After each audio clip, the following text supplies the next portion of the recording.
सोमवार की सुबह लगभग 6:45 बजे चित्रकूट कामदगिरी परिक्रमा मार्ग स्थित राम जानकी महल मंदिर के पास 4 मोटरसाइकिलों में सवार 9 से 10 अपराधियों द्वारा एक सरकारी कर्मचारी के अपहरण का प्रयास किया गया, जिसके चलते संपूर्ण चित्रकूट में भय और दहशत व्याप्त है। किसी तरह अपराधियों के चंगुल से बचे शासकीय कर्मचारी द्वारा सहयोगी के साथ थाना चित्रकूट में जाकर एफआईआर दर्ज कराई गई है। वहीं एफआईआर दर्ज कर पुलिस द्वारा घटने की जांच शुरू कर दी गई है। गौरतलब है कि डाक विभाग में पोस्ट मास्टर के पद पर कार्यरत ग्राम कामता चित्रकूट निवासी ईश्वर चंद पांडे उर्फ राजा पांडे नित्य भी भांति सुबह अपने सहयोगी राजेंद्र त्रिपाठी के साथ कामदगिरी में परिक्रमा कर रहे थे। परिक्रमा मार्ग स्थित राम जानकी महल मंदिर के पास 4 मोटरसाइकिलों में सवार 9 से 10 अपराधी राजा पांडे का हाथ पकड़कर परिक्रमा मार्ग से घसीट कर ले जाने लगे, लेकिन राजा पांडे जहां अपना हाथ छुटाकर भाग खड़े हुए तो वहीं उनके सहयोगी राजेंद्र त्रिपाठी द्वारा अपराधियों को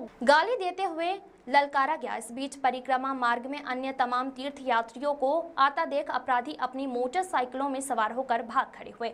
बाद में घटना से दहशत जदा राजा पांडे द्वारा सहयोगी राजेंद्र त्रिपाठी के साथ थाना चित्रकूट जाकर जानकारी देते हुए एफआईआर दर्ज कराई गई है। चित्रकूट पुलिस द्वारा एफआईआर दर्ज कर जांच शुरू कर दी गई है। अपने नियमित समय से निकला घर से परिक्रमा के लिए। महल मंदिर के पास में 6:50 समय था। उस समय 3 आदमियों ने मुझको अपहरण करने का प्रयास किया, मेरा हाथ पकड़ के खींचा। साथ में मेरे राजेंद्र त्रिपाठी थे, उनको वो मना कर रहे थे कि तुमसे कोई मतलब नहीं है। तो इतना हुआ, इसके बाद में उनसे हाथ छुड़ा के भागना शुरू किया तो कुछ दूर तक मेरे पीछे वो भागे। फिर मैंने अपनी छड़ी को घुमाया तो थोड़ी भयभीत हुए। फिर त्रिपाठी जी ने डंडा घुमा के उनको मारने का प्रयास किया। तब तक वो लोग वापस भाग गए अपनी बाइक के पास में। बाइक में बैठ के वो लोग निकल गए। कितने लोग थे? इसमें लगभग 7 आदमी थे, क्योंकि 3 तो परिक्रमा में थे जो मुझको पकड़ रहे थे और मुंह नहीं बांधे हुए थे। बाकी 4 आदमी मोटरसाइकिलों में बैठे हुए बिल्कुल तैयार पोजीशन पे थे। मोटरसाइकिल का मुंह उनका रजौला बाईपास की तरफ था, मतलब आरसीसी रोड की तरफ था। मुंह नहीं बांधे तो वही, हाँ वही लोग मुझको प्रयास किए हैं। हाँ, उनको देख के मैं पहचान सकता हूँ। ईश्वर चंद्र पांडे, राजा पांडे भी कहते हैं मुझको। हम लगभग 20 वर्षों से नित्य सुबह 6 से 6:30 के बीच में आते हैं। राजा पांडे हमारे रिश्तेदार भी हैं, पड़ोसी भी, हम लोग साथ में आते हैं और कई लोग रहते हैं।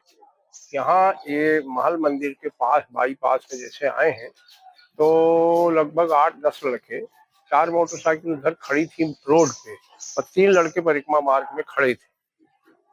और हमको मन में न जाने क्यों हुआ है कि ये मुझे बदमाश जैसे दिखते हैं, तो मैं थोड़ा सतर्क हुआ हूँ कि ये मुंह बांधे थे और बेल्ट वेल्ट लिए थे।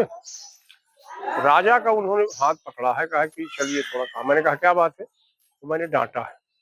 तो वो हमको हाथ से इशारा करे, कहीं हटो, तुमसे क्या मतलब है। मैंने कहा बेवकूफ हो क्या, और मैंने कड़े शब्दों में गाली वाली देकर उनको लपकाया। राजा को पकड़ के वो खींच के उधर रोड तरफ ले जाना चाहते थे, लेकिन जब मैं थोड़ा और कड़ाई से डंडा लेकर उनकी तरफ मारने को दौड़ा हूँ, गाली दिया हूँ, तो वो थोड़ा झिझके, क्योंकि परिक्रमा में 3 ही लड़के थे, वहां 5-6 रोड में खड़े थे मोटरसाइकिल, और परिक्रमा में यात्री भी चल रहे थे, यद्यप काफी लोग थे, पर कोई बोला नहीं। उसी बीच राजा ने भी अपने डंडे से थोड़ा इशारा किया तो घबरा गए, राजा भाग गए। तब तक एक हमारा मित्र, जो हम परिक्रमा में लोग साथ में काफी लोग रहते हैं, वो आ गया, राजू। तो मैंने जैसे राजू को देखा तो मैंने कहा देखो राजू, ये साले बदमाश है, पकड़ो। तो राजू भी दौड़ा है अपनी मोटरसाइकिल छोड़ के, और वो लोग तो भाग गए उधर मोटरसाइकिल से, उधर अपना वही बाईपास में जंगल की तरफ भाग गए। जो परिक्रमा में लड़के थे 3, वो मुंह खोले हुए थे, उनको हम देख के पहचान लेंगे। वो जो बाइक में बैठे थे वो मुंह बांधे थे। बाइक में कोई नंबर प्लेट नहीं थी, क्योंकि मैंने बहुत नजदीक से देखा है, क्योंकि बिल्कुल परिक्रमा से वो बाइक रोड लगा हुआ है। हम सतर्कता से देखे हैं कि 4 बाइक खड़ी है, उसमें कोई नंबर वगैरह नहीं थे, सब नए लड़के थे, 25 से 30 के बीच के, मुंह बांधे हुए थे।